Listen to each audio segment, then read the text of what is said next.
In recent years, some of the most influential YouTubers have either retired, been exposed, or have disappeared entirely from the internet. But for over 10 years, there has been a YouTuber that has remained drama-free and loved by everyone.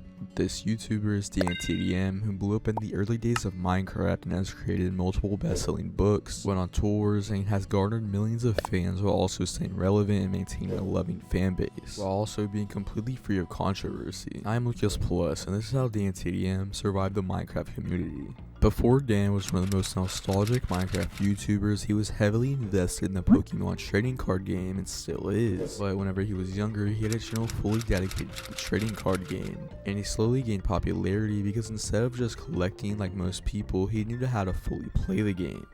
So we've got a Woobat, Chansey, Clink, Dynamo, Lillipup, a Vullaby, Dark Claw, Vanillish, Vanillite Reverse, and a Raikou EX. Whoa. Hi, and it's pretty interesting to see a new kind of tournament format being used, and this is how it goes.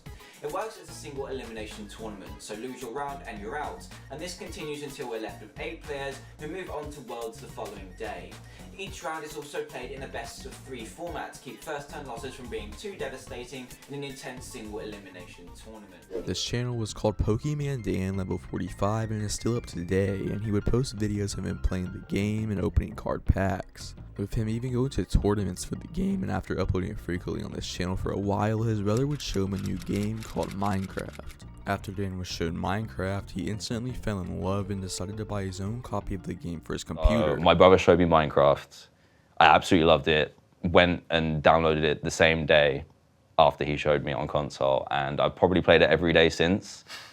And then I watched, to learn how to play Minecraft, I watched it on YouTube. So since Dan already enjoyed creating YouTube videos, he would take his skills onto a new channel dedicated to Minecraft called the Diamond Minecart. He didn't take this channel too seriously at first, and it was just a fun side project until he would post his first mod showcase video on the 22nd of August 2012. In only a few months, this new channel would overtake his Pokemon one, and so he decided to put his full focus onto it. After a little while of posting on his channel, he would randomly blow up, getting him to 500k subscribers in a couple of months. He would decide to quit his job and continue making mod showcase videos while learning better editing and storytelling for his videos, which was one of the main reasons he blew up in the first place, because storytelling wasn't heavily focused on in Minecraft at the time, and we would see just how well the storytelling aspect of his videos worked whenever he would post a video titled How I Met Dr. Trior. And this video would change his life forever, because this video would introduce a new character to Dan's videos, who was a Minecraft villager who Dan edited to have dialogue and a personality, with the first video that featured him gaining over 50 million views at the time of recording. And this wasn't a one-hit wonder, because Dan has continued growing for the last 10 years, with him going on tours and being one of the most well-known YouTubers. And Dan's career seemed to be going perfect, but Dan ran into a problem. His wife was pregnant.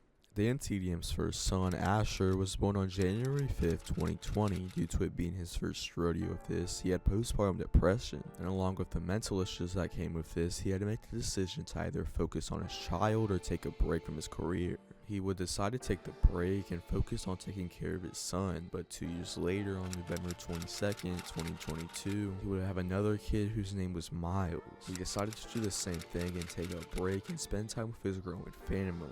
DanTDM did this very well, unlike many other YouTubers who, whenever they have a kid, either don't focus on them or exploit them. But Dan, on the other hand, made sure to spend quality time with his family and take breaks whenever he needed. He also rarely shares pictures of his children, only sharing a few videos or pictures where their faces are blurred, protecting them from the horrors of the internet. But this wasn't the only dilemma Dan would face.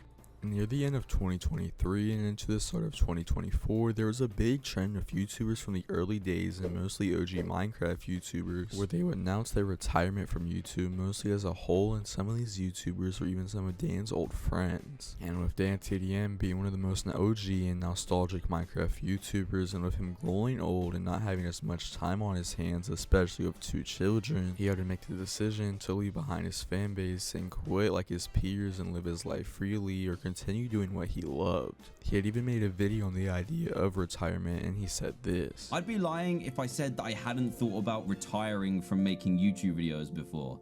I've done the daily grind to death. I have made a lot of videos. a lot of them, and I'm super lucky to be able to just cruise along and still have people watch, and I'll be forever grateful for that. As much as I love playing games and making videos, sometimes I wonder, what am I doing? Is this really fulfilling for me? Am I really exploring my creativity, or am I just making things for the sake of it now? With the birth of my second son, I was able to take a long break and work on the things that actually matter to me, my life. Am I going to make sure I record and release a video on a game that just came out because it will get more views? Or shall I pass on that and go and take my kids to see Santa or something? You know which one I chose. Not only is this mentally much more healthy, but I've also managed to break the mental cycle of needing to make videos. Now, I want to, and that's kind of why I'm sharing this. But he eventually chose to focus on his family and continue doing what he loves in a balanced manner. And even with a lot of Dan's friends quitting, he still decided to stay in the career which he loved, and even the YouTubers who didn't quit in the retirement trend either had drama or serious allegations like popular MMOs or Wilbur Soot, which they couldn't get away from, but Dan was different. DanTDM had a couple of notable moments early in his YouTube career that caught some attention in his early videos before he became known for his family-friendly content. There were instances where he swore, and it was really frequent. As his channel gained popularity and became known for children's content, some of these older videos resurfaced and went viral. While many viewers found these just funny, some parents were concerned about the language because they wanted their kids to watch clean content and might have not known that he had switched to family-friendly content. However, people were not as mad at this as his first and only real controversy because he had been for a while family friendly. The first real controversy in Dan's career came around 2016 to 2017 during the time Hatchimals were super popular. Inspired by the trend of 1,000-degree knife videos, Dan decided to use a blowtorch to completely destroy a Hatchimal toy in one of his videos. The video gained widespread attention and went viral for how funny it was, but it also sparked criticism from some parents and media outlets. They worried that such actions could influence children to engage in dangerous behavior. While the backlash wasn't overwhelming, it did lead to some discussion, along with a few news articles, but with Dan's almost perfect reputation and loving audience for over a decade, we have to wonder, how great does his future look? DanTDM's future looks really bright because he's managed his career so well. There are a few key reasons for this. First, Dan never got stuck doing the same kind of videos over and over. He kept things fresh so he wouldn't get bored or tired of making videos. His mod showcase videos with Dr. Trioris were really popular at first, but whenever they started to feel repetitive, he switched things up. He updated the format while still keeping the original characters and storytelling that fans loved. Another smart thing Dan did was not limiting himself to just Minecraft. He always did what he enjoyed and made sure to have a variety of content on his channel. You can see this just by scrolling through his videos. He's posted vlogs, played games like Five Nights at Freddy's on Roblox, and much more. This not only kept viewers interested, but it also helped him connect with different audiences. By staying true to himself and keeping his content fresh and exploring new content, he was able to innovate, and that's why he has continued to grow, while also innovating his style and staying happy with making content and keeping his personal life and career life balance, with him garnering over 20 million subscribers and still getting over 1 million views on almost each of his videos, no matter what content it is. The future seems bright for Dan, and if one day he decides to quit to focus on himself or his personal life, we can only thank him for giving us all amazing content for as long as he did.